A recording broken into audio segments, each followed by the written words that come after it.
were sitting in front of me today, I would say there are three concerns, one concern and two thoughts that I have. Concern number one is that you don't think God owes you anything. That's my number one concern, that you've got to guard your heart from making sure you're not entertaining the thought that God has withheld something that's best for you. You've got to make sure you know that that thought comes from the enemy, that did not come from God. So, which means you got to protect your heart from that, right? Number two, so that means you got to pray, God, I know that you work all things together for good. I know that what I have right now is your very best for me. And I cannot be second guessing whether I know more than you, because then that makes me God and that makes you less than God. So I'm just trying to control you. I don't want to get on that path. I know that what I have today is your best for me. So I am going to praise you right now and live today to the fullest and not wait for some better tomorrow that might never come, because your best is for me right now and I'm trusting in you. That's number one.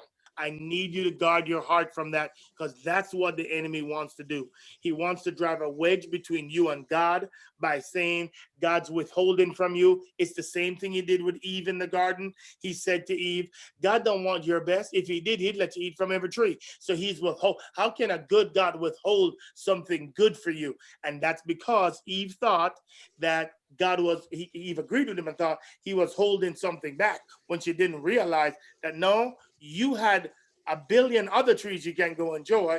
You're just focusing on the one that he told you not to eat from. And in your case, my concern for you would be that I don't want you to focus on this one thing you don't have. I want you to enjoy the millions of things you do get to enjoy, and not zoom in on the one thing, a mate, that you don't have to have, which is the lie of the world, which is the lie of the devil, which is the lie of our culture, that this one thing is what you have to have.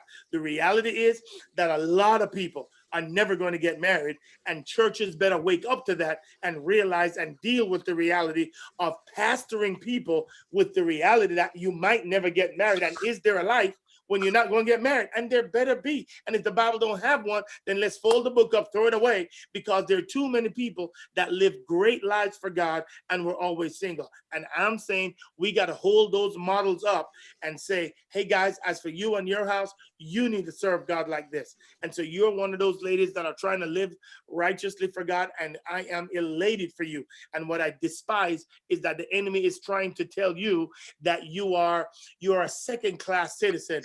Look at what God did for you. You've been living for God and teaching all these kids that they need to do too, and you don't get nothing for you. And how could a good God do that to you? And it is a lie from the devil. Satan is seeking to sift you, and you better realize that that's a trap of the enemy. Count your blessings, realize who you are in Christ, lift your head up, and you run hard after what God's calling you to do, and do not let him discourage your spirit. It is a lie from the pit of hell. Do not let him do it. You are a wonderful woman of God that clearly has a sensitive heart for God. I want you to use it and model for it. And then I don't know what God's going to do in the future. And I'm going to pray that God will provide some money for you. But more importantly than that, I'm praying that God exposes the lie of the enemy. And I'm also praying that God reminds you of who he's called you to be. And just because you're in the 40 plus now does not mean that he's done with you. He's just getting started, and he wants to use you greater, because the days ahead will be greater than the days gone by.